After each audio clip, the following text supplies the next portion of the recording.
વડાપ્રધાન નરેન્દ્રભાઈ મોદીજીના સ્વર્ગીય માતા વિશે અભદ્ર ટિપ્પણી અને તે અંતર્ગત એ વિરોધના પડઘા વડોદરામાં પણ પડ્યા છે। બિહારમાં જાહેર મંચ પરથી કોંગ્રેસ દ્વારા જ્યારે અભદ્ર ભાષાનો ઉપયોગ કરવામાં આવ્યો હોય ત્યારે ભારતીય જનતા પાર્ટીના કાર્યકર્તાઓ દ્વારા વિરોધ કરવામાં આવી રહ્યો છે। પોલીસ અને ભાજપાના કાર્યકર્તાઓ વચ્ચે ઝપાઝપીના દ્રશ્યો પણ સામે આવ્યા છે। અકોટા વિસ્તારમાં વિરોધ કરવામાં આવી રહ્યો છે। ભારતીય જનતા પાર્ટીના અનેક કાર્યકર્તાઓ પૂતળું લઈને વિરોધ કરી રહ્યા છે। પૂતળાની ખેંચનકચી પણ જોવા મળી છે। પોલીસ ભાજપીઓની અટકાયત કરી રહી છે। શહેરના અકોટા દાંડિયા બજાર રોડ પર ભાજપ વિરોધ પ્રદર્શન કરી રહ્યું છે। તે જોડાએ કોંગ્રેસનું પૂતળું લઈને નીકળેલા ભાજપના કાર્યકર્તાઓ પાસેથી પોલીસે પૂતળું છીનવી લીધું છે। ભાજપના કાર્યકર્તાઓ અને પોલીસ વચ્ચે પૂતળાને લઈને ખેંચતા જોવા મળ્યો છે। કોંગ્રેસ પોતાની વિકૃત માનસિકતા છતી કરી હોય તે આક્ષેપ પણ સામે આવ્યા છે।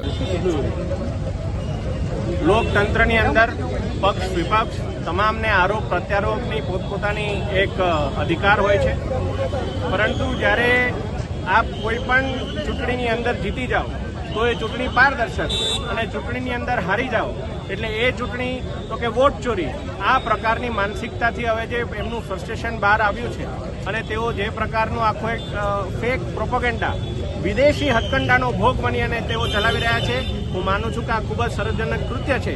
અને જ્યારે આ કૃત્યની અંદર એમને લોકોનું કોઈ પ્રકારનું સમર્થન નથી મળી રહ્યું અને માત્ર ને માત્ર એ માટે થઈને હવે તેઓ એક નિમ્ન સ્તરે તેના કાર્યકર્તાઓ પાસે આદરણીય વડાપ્રધાનશ્રી અને એમના માતૃશ્રી માટેની અભદ્ર ભાષાઓનો પ્રયોગ જે કરાવડાઈ રહ્યા છે, હું માનું છું કે આ ખૂબ જ વખોડવા લાયક આ ઘટના છે અને ભારતીય જનતા પાર્ટીનો એક કાર્યકર્તા આ વાતને વખોડી રહ્યો છે। જ્યારે આપણે સંસદની અંદર કોઈ ચૂંટાયેલા પદ પર હોઈએ, આપણે લીડર ઓફ ઓપોઝિશન જેવા પદ પર હોઈએ ત્યારે આપણે કઈ રીતે આપણું કન્ડક્ટ સદનની અંદર અને સદનની બહાર રાખવું એની આપણે ચિંતા હોવી જોઈએ। જે પ્રકારના નિવેદનો તેઓ અત્યારે આપી રહ્યા છે, હું એમના મમ્મીને સોનિયાબેનને વિનંતી કરું છું કે તેઓ વડોદરા પધારે, આપણે કારેલીબાગની મેન્ટલ હોસ્પિટલમાં એમનું ચેકઅપ કરાવીએ અને એમનું પ્રોપર કાઉન્સેલિંગ થાય, જેથી જો એમનું માનસિક સંતુલન સારું થશે તો વિપક્ષના નેતા તરીકે વિપક્ષનું પણ સંતુલન સારું થશે અને સમગ્ર સંસદનું વાતાવરણ પણ સારું થશે।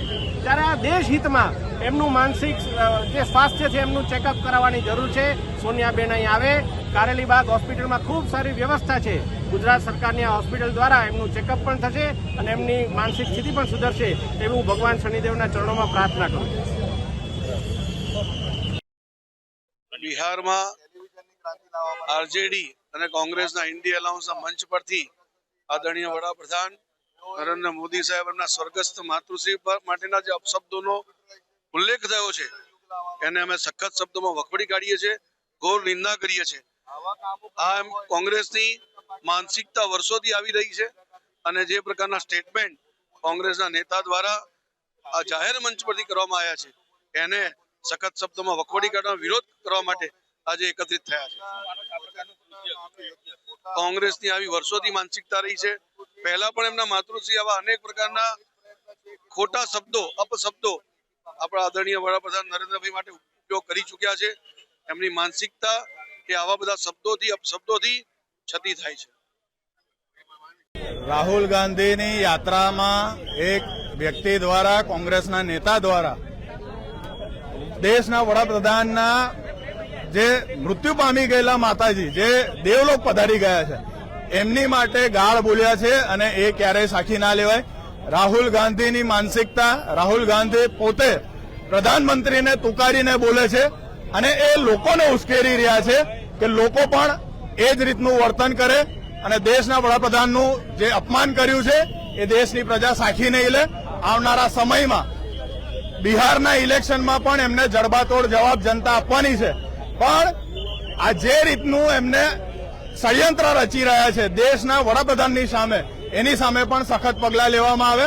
અને અત્યાર સુધીને આ ગઈકાલે સવારની જે બનાવ બન્યો એના પછી 24 કલાક થઈ ગયા છે, તે છતાં રાહુલ ગાંધીએ માફી નથી માંગી, એમને દિલગીરી નથી વ્યક્ત કરી। ત્યારે સમગ્ર ભારતના યુવા મોરચો અને સમગ્ર દેશના ભારતીય જનતા પાર્ટીના કાર્યકર્તાઓનો દિલ દુખાયું છે।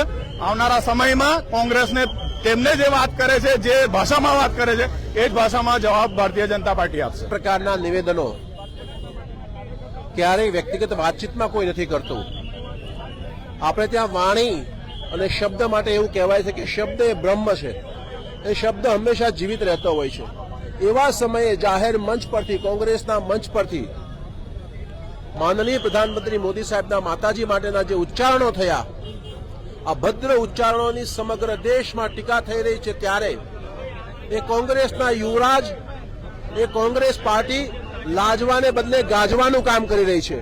અને કોંગ્રેસ પાર્ટી લાજવાને બદલે ગાજવાનું કામ કરી છે, ત્યારે ભારતીય જનતા પાર્ટી દ્વારા, યુવા મોરચા દ્વારા સમગ્ર જગ્યાએ દેખાવો કરવામાં આવી રહ્યા છે. અને આ અપમાન એ માત્ર માનનીય મોદી સાહેબના માતાજીનું નથી, આ દેશની બધી જ બહેન માતાઓનું અપમાન છે. અને આ પ્રકારના નિવેદનો એ કોંગ્રેસની માનસિકતાનું સ્તર કેટલું નીચું ગયું છે તે દર્શાવે છે.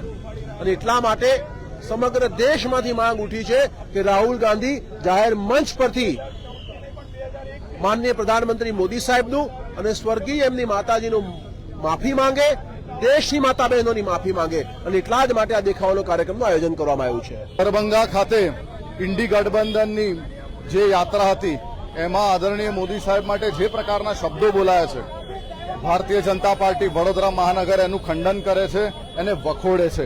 ભારતીય જનતા પાર્ટી હંમેશા એવું માને છે કે હંમેશા વિવેકપૂર્વક આખી રાજનીતિ થતી હોય. આદરણીય નરેન્દ્રભાઈ જે મનમોહનસિંહજી માટે શબ્દો બોલ્યા છે એ યાદ કરીએ, એમના માટે કેટલું માન સન્માન સાથે અમે શબ્દો બોલીએ. એની સામે આ લોકો આવી તુચ્છ કક્ષાની રાજનીતિ કરે, એ રાજનીતિને ભારતીય જનતા પાર્ટી વડોદરા મહાનગર વખોડી રહી છે. રાહુલની સભા પણ જોઈ હશે તો એમાં પણ આવા જ પ્રકારના શબ્દો રાહુલ બોલ્યા છે. રાહુલજીને મારી વિનંતી છે કે હાર ક્યા જીત મેં કિંચિત નહીં ભાઈ વીત મેં, જીવન પથ પર જો મિલા યહ ભી સહી વહ ભી સહી, વરદાન માંગુંગા નહીં. હારવાને જીતવાથી ગભરાતા નહીં, આપ તો હારવા માટે ટેવાયેલા છો, પણ આ જે માનસિકતા છે એ માનસિકતા બદલો અને લોકોને જે પ્રમાણે આપ શબ્દો બોલો છો એને ભારતીય જનતા પાર્ટી વખોડે છે.